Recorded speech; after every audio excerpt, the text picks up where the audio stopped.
I started at 146 pounds. So that was my weight prior to Thanksgiving. Then I went up to 153 pounds. But then when I got back home from my parents' house celebrating Thanksgiving there, I got to work and I was able to get to. Hi everyone, and welcome back to my channel. I'm super excited that you're here so that you can hear all about how I was able to implement a 3-part plan in order for me to lose the weight that I gained over the Thanksgiving holiday. So to finish my sentence, I was able to come from 153 pounds down to 144 pounds. So that means that I was able to actually lose an additional 2 pounds from the goal weight. Well, not exactly a whole 2 pounds, but a pound and some change, because that 0.2 didn't want me to be great. So now I will share with you 3 things that I implemented, 3 things that I did in order for me to knock off this weight. When I was over at my parents' house, I wasn't participating in any type of intermittent fasting or anything like that. I ate however much I wanted to eat and when I wanted to eat. But for those of you that did not watch my last video, I will go ahead and link it right above here, where it's in that video I talk about how I do intermittent fasting, and the type of intermittent fasting that I do is where I fast for 20 hours and then I have an open window of 4 hours. So I was not doing any kind of intermittent fasting during the Thanksgiving holiday, and I was totally satisfied with that. But when I got back, one of the things that I realized was that I was going to get back on track with intermittent fasting.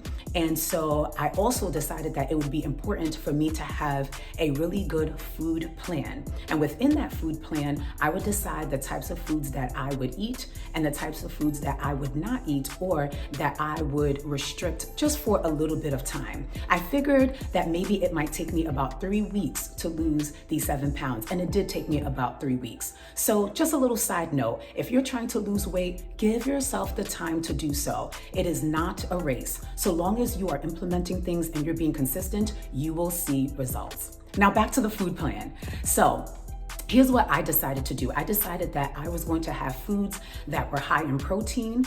I was going to have veggies and fruits. So what you see pictured here is a picture of scrambled eggs along with an arugula salad.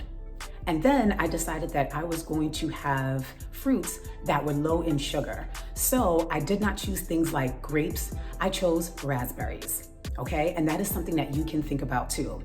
Now, there was this one night where I was kind of feeling a little hungry. So what I decided to do was I decided to have a meal that was a little higher in the carbs, but I just sprinkled a little bit. As you can see here, this is some ziti along with a little bit of just Parmesan cheese just sprinkled on top. And so I decided that that was going to be my entire meal. So I did not have anything else with it. And that's something that you can do too if you're doing intermittent fasting and you know that you're feeling a little hungry and you want to make sure that you have enough protein and energy for the next round of fasting. You can go ahead and have something that maybe is a little bit higher in carbs, but know that that's all you're going to have, right? So that you're not adding on carbs on top of carbs. The second thing that I did was I paid attention to my water intake. I have always found in the past that if I'm trying to lose weight, I could watch what I'm eating all I want. But if I'm not paying attention to my water intake, it really does play a part in whether or not I reach my goals. So I'm not going to go too far into this, but I am going to say, please, drink your water. Now, the third thing that I want to share with you that I implemented was saying no to myself. What I have found is that sometimes our eyes are bigger than our stomach. And guess what? I have a little secret for you. You ready for it? If you do not eat the foods that you think that you absolutely have to have, guess what? You won't explode. I promise you, you will still be intact. Do not feel as though just because you saw it that you absolutely have to have it. You don't. You just have to learn how to say no to yourself. The other thing that I am going to just throw in there really quickly is that I did work out during these 3 weeks. So I worked out about 3 times a week for about 20 to 30 minutes each time. And I did not do anything that was high intensity, and I made sure not to work out for an extended amount of time because I'm doing intermittent fasting, and I just feel like in terms of the amount of energy that I have for the workouts should match up. And so because I was working out during the times that I was fasting, I decided to just take it easy. You know what I mean? But if you're not doing intermittent fasting and you want to implement some of these things, that I've shared with you in this video today, then you might be someone that can do a high intensity workout, and you can probably do it for longer than I did it.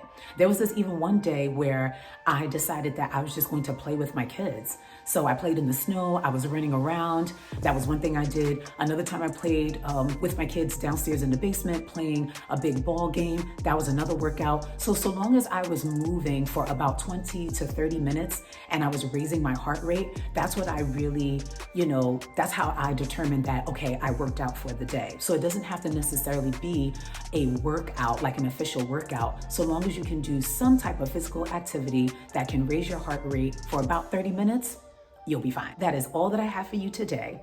And so if you are new here, I'm so glad that you stopped by and that you watched all the way to the end. And if you would like to subscribe, you may go ahead and do so.